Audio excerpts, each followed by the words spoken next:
کبھی سوچا ہے رات کے آخری پہر میں جب تم سب کو بھول کر صرف اسے یاد کرتے ہو تو وہ کون ہے جو تمہارے آنسو دیکھتا ہے؟ جب ساری دنیا تمہیں چھوڑ دیتی ہے تو وہ کون ہے جو تمہارے قریب آ جاتا ہے؟ وہ کون ہے جو تمہارا خالق ہے، تمہارا رازق ہے، تمہارا سب سے بڑا خیر خواہ ہے؟ وہ اللہ ہے، نہ اس کی کوئی ابتدا ہے نہ انتہا، نہ وہ کسی سے پیدا ہوا نہ اس سے کوئی پیدا ہوا۔ وہ ایک ہے، یکتا، لا شریک۔ وہ اس وقت بھی تھا جب نہ زمین تھی نہ آسمان تھا، نہ سورج تھا نہ چاند تھا، نہ ستارے تھے، نہ تم تھے اور نہ میں۔ اللہ ہمیشہ سے ہے، ہمیشہ رہے گا۔ وہ وقت کا پابند نہیں، وہ دنیا کے ہر لمحے، ہر زاویے، ہر جگہ موجود ہے۔ قرآن کہتا ہے وہی اول ہے، وہی آخر ہے، وہی ظاہر ہے اور وہی باطن ہے۔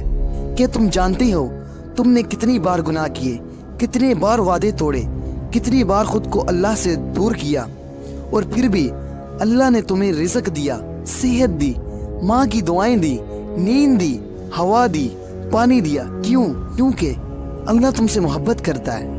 اللہ تم سے 70 ماؤں سے زیادہ محبت کرتا ہے۔ جس طرح ایک ماں اپنے بچے کی سانسوں کو گنتی ہے، اللہ تمہاری دعاؤں کو سنتا ہے۔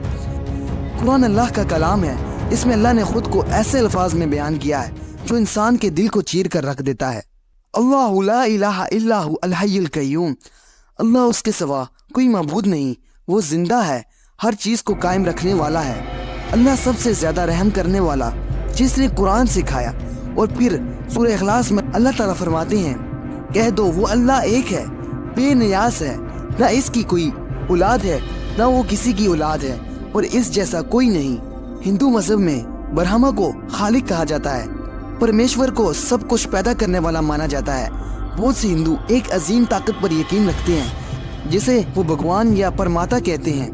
اسلام کہتا ہے وہی پرماتا ہے، اصل میں اللہ ہے، جو شکل، مجسمہ یا رنگ سے پاک ہے، وہ ہر جگہ ہے، ہر دل کے قریب۔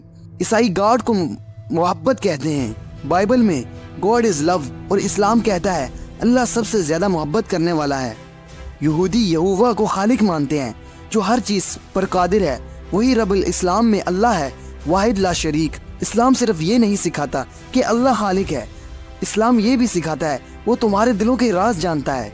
جب تم تنہائی میں روتے ہو، جب تم لوگوں کے درمیان مسکرا کر چھپاتے ہو، وہ سب دیکھتا ہے، سب جانتا ہے اور سب پر رحم کرتا ہے۔ کبھی تم نے سڑک پر روتے کسی یتیم کو دیکھا ہے؟ کیا تم نے محسوس کیا کہ وہ بچہ کسی کو دیکھے بغیر کسی کو پکار رہا ہوتا ہے؟ ہاں، وہ اللہ کو پکار رہا ہوتا ہے، اور اللہ اور اس کی پکار ضرور سنتا ہے۔ وہ ماں جو درد میں کراہ رہی ہے اور بیٹا سجدے میں گر کر دعا کر رہا ہے، اللہ ان کے درمیان ہوتا ہے۔ بعض دعائیں زبان سے نکلتی نہیں، صرف دل سے گرتی ہیں، اور اللہ ان کو بھی سن لیتا ہے۔ کیا تم نے کبھی سنا ہے کہ دنیا میں کوئی نام ہر وقت، ہر لمحہ، ہر کونے میں لیا جاتا ہے؟ اللہ وہ واحد نام ہے، نماز میں دہرایا جاتا ہے، دھڑکتے دلوں میں دہرایا جاتا ہے۔ اللہ وہ نام ہے جو مسلمانوں کی زبان پر تو ہے ہی، مگر لاکھوں ہندو بھی اپنے دل میں پرماتا کے طور پر اس کی تلاش میں ہوتے ہیں۔ عیسائی جب خدا کو پکارتے ہیں تو روح اللہ کو محسوس کرتی ہے، کیونکہ اللہ کا دین نفرت نہیں، محبت ہے۔ وہ تمہارے نام، رنگ، قوم، نسل سے محبت نہیں کرتا، وہ تمہارے دل سے کرتا ہے۔